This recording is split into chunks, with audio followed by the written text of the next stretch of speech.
Walter Santos Chinchilla, que es del grupo de Ecosalva de El Salvador. Él nos va a hablar sobre restauración de cuencas y agua con técnicas ancestrales. Se llama Rescata, una ruta segura para restaurar manantiales, pozos y ríos. Doctor Walter, es un gusto tenerlos a usted aquí en el seminario desde la Universidad Nacional de Luján, desde Argentina. Adelante con su exposición, por favor. Muchas gracias. Sí, les escucho perfectamente. ¿Me confirman ahí, por favor? Si perfecto. Se ve muy bien y se escucha perfecto. Adelante con su exposición, doctor. Adelante. Cómo no. Muchas gracias. Voy en este momento a cargar la presentación.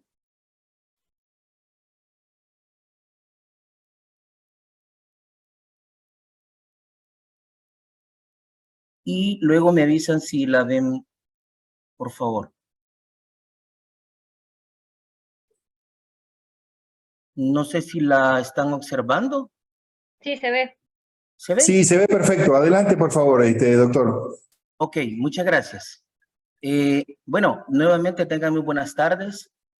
Desde El Salvador, pues, aquí estamos ejecutando acciones importantes en coordinación con otros países, como por ejemplo México y Honduras, que son quienes llevan el trabajo en avanzada en este tema. Este tema prácticamente es una restauración de cuencas y agua con técnicas ancestrales, conocido como Rescata. Es una ruta segura para restaurar manantiales. Básicamente lo que es Ecosalva es un grupo de profesionales con inicio desde el 2006, trabajando en medio ambiente, manejo sostenible de cuencas, restauración de manantiales, pozos y ríos, sistemas de agua potable, reducción de riesgos de desastres, combinados con todas las acciones ambientales, adaptación al cambio climático, organización y participación social y la gestión de permisos ambientales. Y somos los impulsores del programa Agua para Siempre. ¿En qué consiste el programa Agua para Siempre? Este es un programa de rescate del agua para impulsar el desarrollo de comunidades, países, mediante la restauración de manantiales, pozos y ríos con las técnicas ancestrales desde las cuencas hidrográficas. El método de rescate tiene que ver con la restauración de cuencas y agua con estas técnicas ancestrales que estamos mencionando. Ya vamos a entrar más en materia, que es un proceso hidrodinámico, natural, asociado con obras y prácticas conservacionistas de más de 1400 años de antigüedad. Y aquí nos remontamos a las obras que realizan y realizaban también en aquel entonces los pobladores de la zona de los incas, del Perú, Bolivia, Ecuador. Los resultados que Rescata nos brinda es la mejora de la disponibilidad y acceso al agua en cantidad y calidad para consumo humano a corto plazo, acceso al agua para diversas actividades productivas, también asegura la preservación del mismo recurso, fortalece todos los ecosistemas, la biodiversidad de una manera sostenible, reduce riesgos de desastres por impactos de sequías e inundaciones, también fortalece la resiliencia ante el cambio climático. El tema de adaptación se ve muy claro en estas acciones y contribuye, pues obviamente, a la reducción de la pobreza cuando se tiene acceso y disponibilidad del recurso hídrico. Para entrar en materia, la cuenca hidrográfica nosotros la ubicamos como un espacio geográfico delimitado por las partes altas de las montañas, donde las aguas lluvias caen y forman escorrentías superficiales que corren hacia el centro de la cuenca, que es donde drena hacia un cauce principal. Y pues transporta el agua hacia el mar. Eso es lo que conocemos como una cuenca, y también la cuenca como zona de protección y aprovechamiento de todos los recursos que puedan salir y que puedan producirse en la tierra y en las acciones que tienen que ver con el acceso y disponibilidad al agua, consumo humano, actividades agroproductivas, actividades comerciales que son beneficiadas por el acceso a este recurso por el método de Rescata. ¿Por qué le llamamos agua para siempre? Vamos a tratar de dar la explicación breve en esta lámina. Agua para siempre, acá en el balance, este es un balance de estaciones. el invierno y el verano. El invierno en azul y el verano en rojo. Acá, pues en el invierno, en la zona centroamericana, tenemos una estación lluviosa que nos marca desde mayo a octubre, son 6 meses de lluvia, donde tenemos precipitaciones importantes, recarga de acuíferos y disponibilidad de agua dependiendo de la zona donde uno se encuentre. Porque las partes altas, en las zonas nortes, llueve más, en la zona sur, buscando hacia la costa del Pacífico, llueve menos, es donde tenemos el corredor seco, centroamericano y mesoamericano, que conecta con el sur de México también.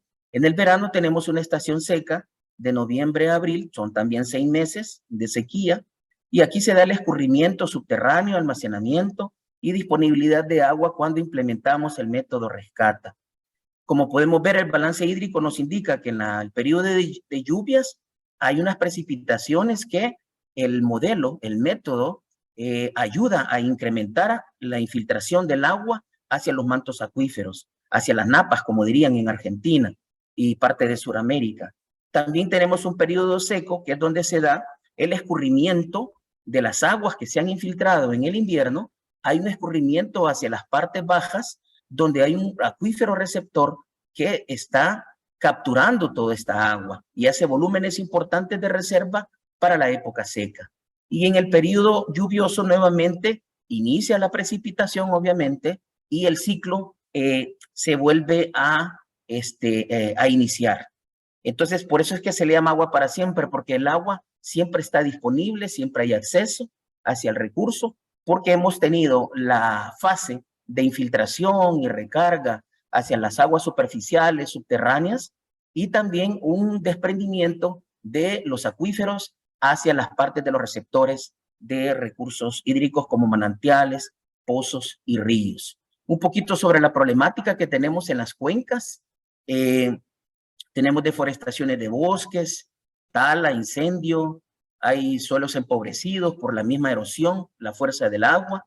Tenemos la contaminación, es fuerte la contaminación en nuestros sectores, ya sea por desperdicios, desechos sólidos que todavía se tiran hacia ciertos sitios que no son adecuados, y estos son arrastrados por la lluvia hacia estos puntos importantes, como por ejemplo las cabezas de salida del agua hacia el mar. Y también tenemos aguas, aguas de, ¿cómo se llama? Aguas contaminadas con agroquímicos, aguas hervidas, y hay una falta de educación también, y por eso pues tenemos deficiencia ya al momento de actuar con nuestra cultura ambiental. Luego tenemos escasez de agua para consumo humano. Por ejemplo, todavía hay como 600 familias que aún no tienen acceso a agua en este país.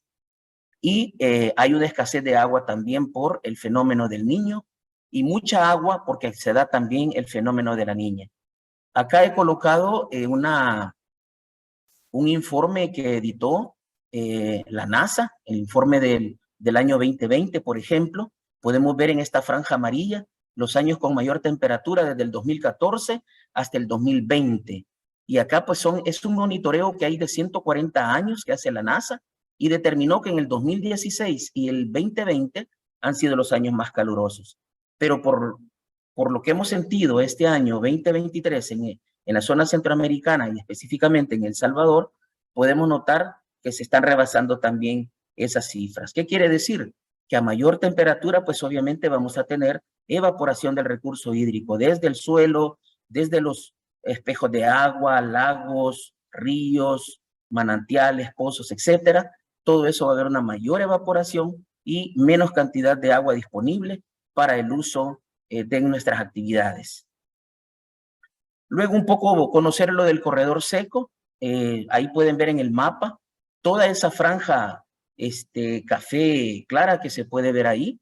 Es prácticamente el corredor seco. Nosotros en El Salvador comenzamos acá en el mapa de arriba de El Salvador, comenzamos con esta franja rojita que está al lado derecho.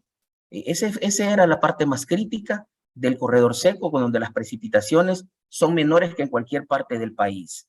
Luego esa franja se fue haciendo más grande y lo tenemos en los 4 departamentos del oriente del país, y posteriormente prácticamente pasó hacia todo el país.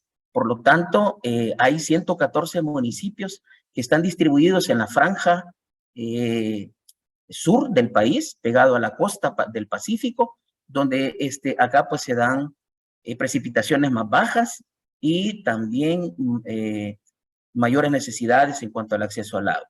Aquí la gente busca agua a través de cántaros, sale a las calles, a los manantiales, a traer su cantarito de agua, acarreándolo hasta sus casas. Bien, luego tenemos un poco para darles a conocer estas tres franjas prácticamente en el país, en El Salvador. En la parte norte, como decía, llueve más. Tenemos alrededor de unos 2.300 milímetros al año.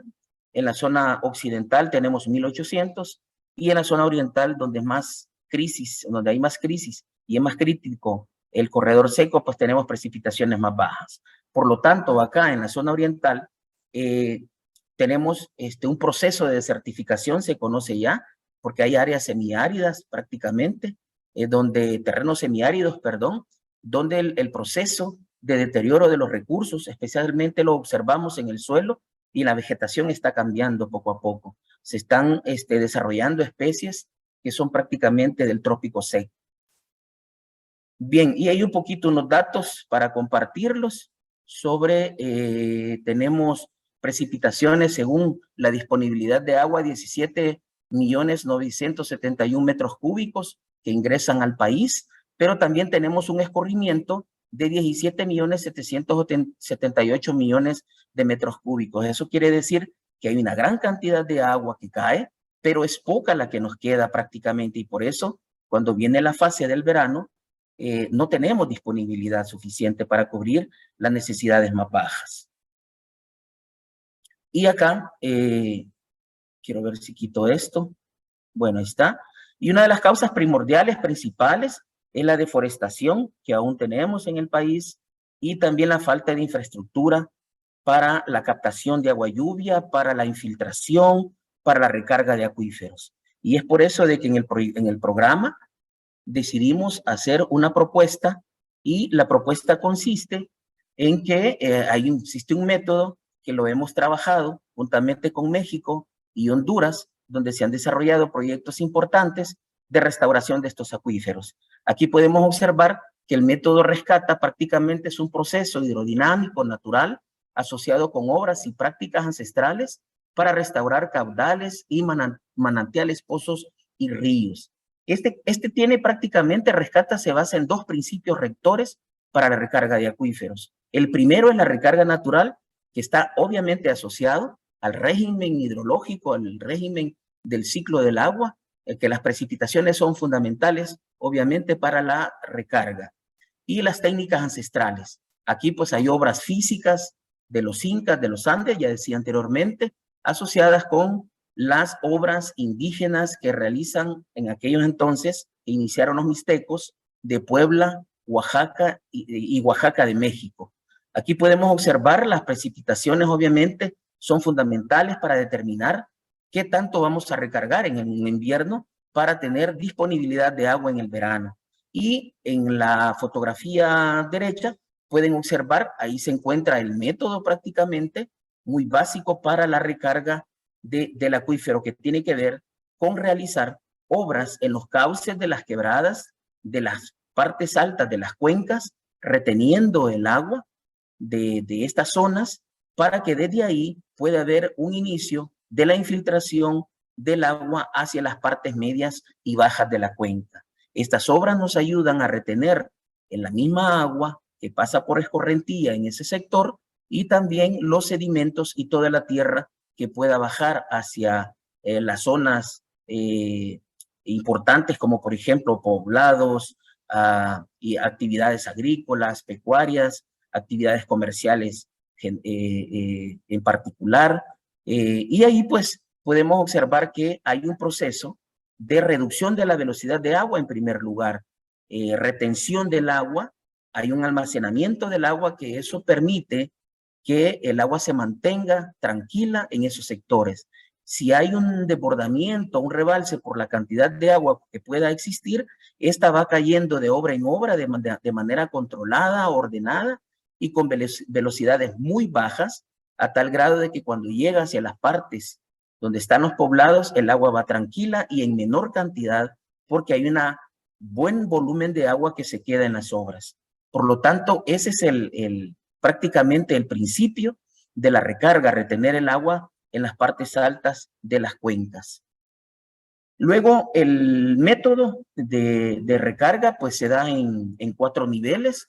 Tenemos el nivel de la cuenca, que es todo el área que estamos presentando en este momento.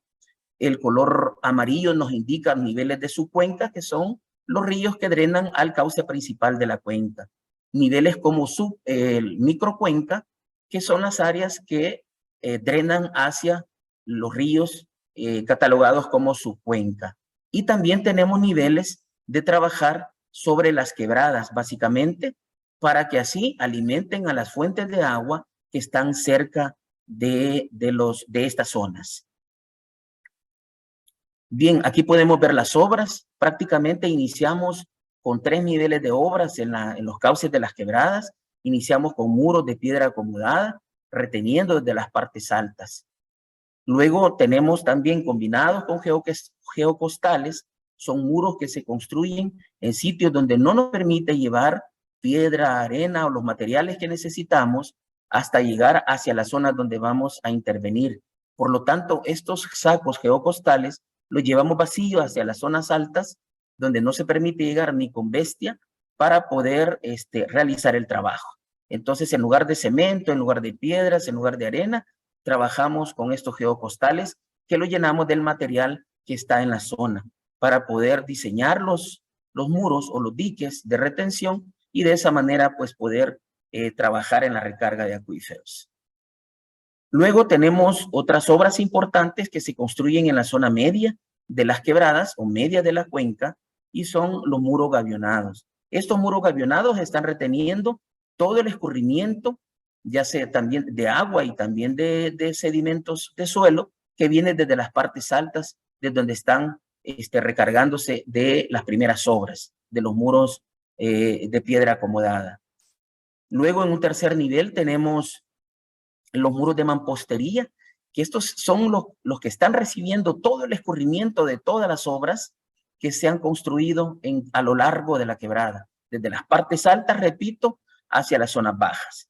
Estos muros se construyen antes de llegar al acuífero que queremos restaurar, porque este sitio, este volumen, este espejo de agua, es la reserva, se considera la reserva que vamos a tener en el verano para que poco a poco en el proceso de infiltración, el desnivel hidrogeológico y la fuerza que tiene el agua hace que se va infiltrando poco a poco y día tras día, semana tras semana y meses, vamos teniendo agua que es recargada desde estos puntos.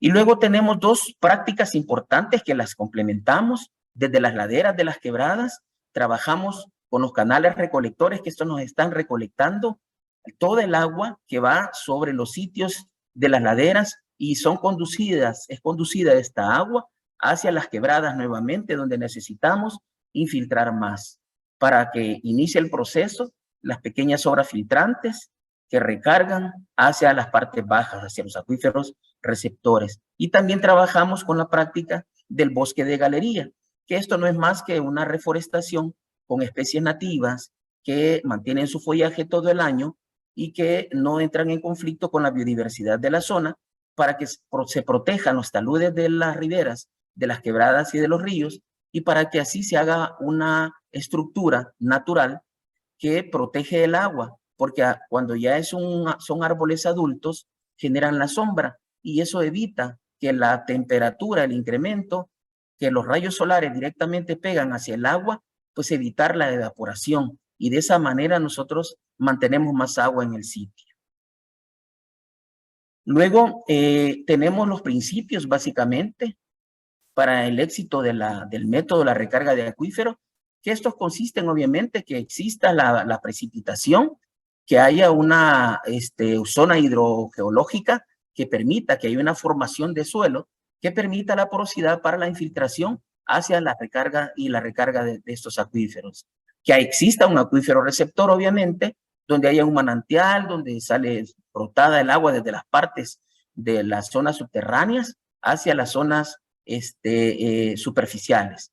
Entonces, un acuífero receptor, ya sea un manantial, ya sea un pozo que se haya construido, perforado, o también es importante del elemento sobre el método de la recarga de restauración de la cuenca. Este método, el fiel cumplimiento de esta metodología nos conlleva a tener éxito, incluyendo los otros elementos que están presentes. Y luego aquí podemos observar cómo trabajamos en la quebrada o en parte de la cuenca. En la zona alta trabajamos los muros de piedra, en la zona media los muros gavionados, y en la zona baja pues van los muros de mampostería. Y de esa manera estamos haciendo una captura en toda la longitud, en todo lo largo de la quebrada, que nos permite y garantiza que vamos a tener agua en el verano, porque van a ser recargadas esas fuentes. Y este es el esquema que nosotros utilizamos para la recarga. Si ustedes observan ahí en la estructura, las montañas, la divisoria, los límites, los parteaguas, entonces esta agua lluvia que cae es recolectada directamente por las quebradas y las obras comienzan a hacer su funcionamiento. Además, yo les mencionaba sobre los canales recolectores que son construidos en las laderas. Pueden ver ahí esas franjas azules o celestes que se ven en los laterales. Esas están recolectando el agua, se construyen a desnivel para que lleven el agua hacia el sitio del cauce principal donde están esperando las obras, esa agua, y poderla procesar hacia una infiltración, filtración, y que lleve el agua hacia las partes bajas. Bien, aquí en este video vamos a verlo para que ustedes vean cómo el proyecto pues se desarrolla y qué resultados tiene. Me avisan por favor si... Perdón, permítanme un segundo que...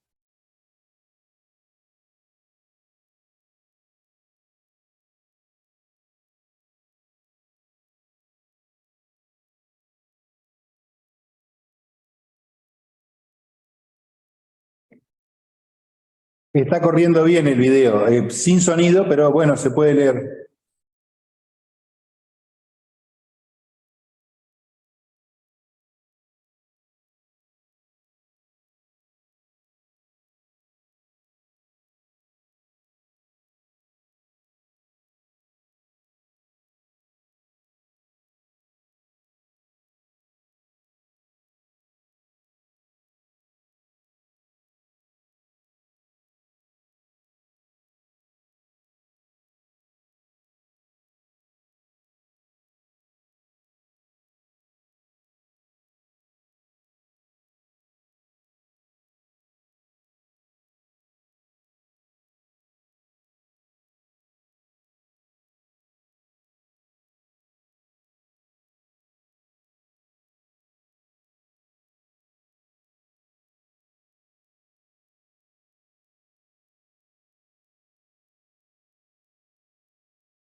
Bien, ahí pudimos observar en el video las obras que se trabajan. ¿Me están escuchando? ¿Me confirman, por favor?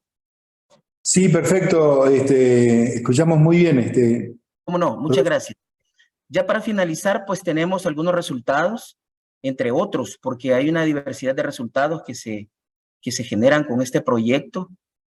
Aquí las familias habitantes del área de la recarga hídrica se sensibilizan en el tema, en la problemática, y buscan como alternativa un proyecto de este tipo para mejorar su acceso y disponibilidad del agua. También hay un incremento de al menos el 20% de la cantidad de agua el primer año, y los años subsiguientes pues cada vez va mejorando porque la recarga se va haciendo más efectiva, y a medida las precipitaciones se mantienen, pues entonces los déficits los convertimos ya en agua suficiente para el acceso. La mejora al menos del 20% de la calidad de agua, reduciendo contaminación en la misma agua almacenada. También propietarios de las áreas de recarga hídrica, administradores de los servicios de agua potable, los usuarios garantizan la sostenibilidad en la cantidad y calidad porque el proyecto les interesa, ven que da buenos resultados y ellos se incluyen en el proceso para el cuidado y la misma sostenibilidad del recurso hídrico. Y por último, la regeneración de recursos naturales en las cuencas, mejora los ecosistemas y la biodiversidad. Básicamente eso, gracias, y si hay algunas inquietudes, con gusto estoy a la orden para poder cubrir esas inquietudes.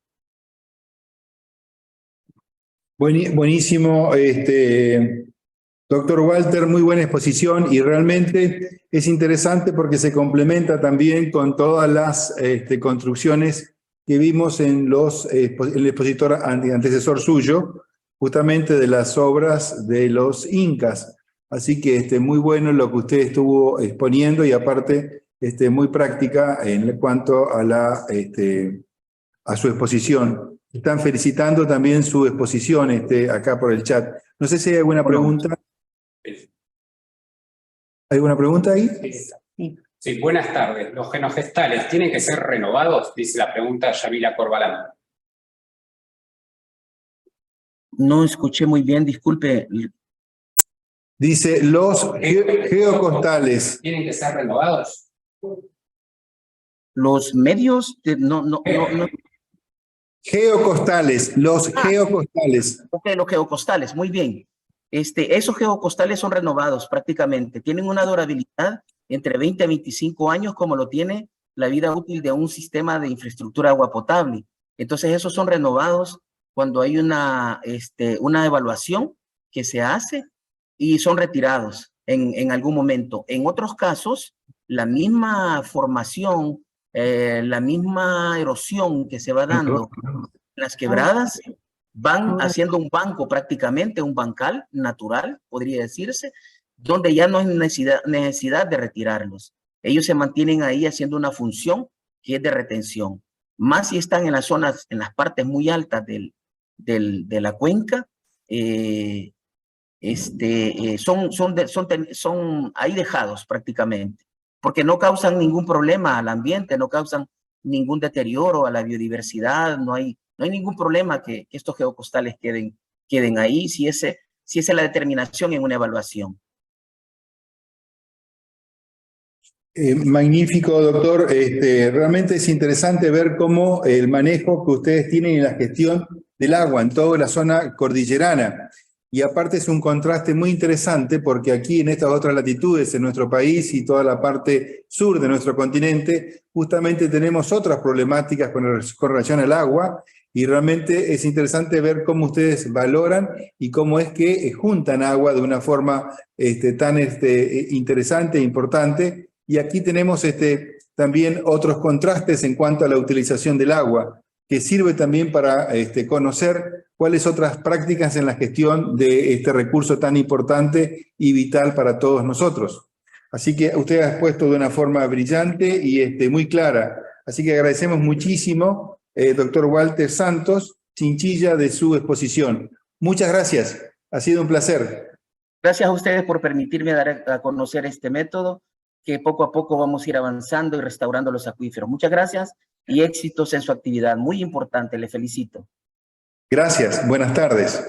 Buenas tardes. Bueno, siguiendo con el programa, tenemos ahora la exposición de las profesoras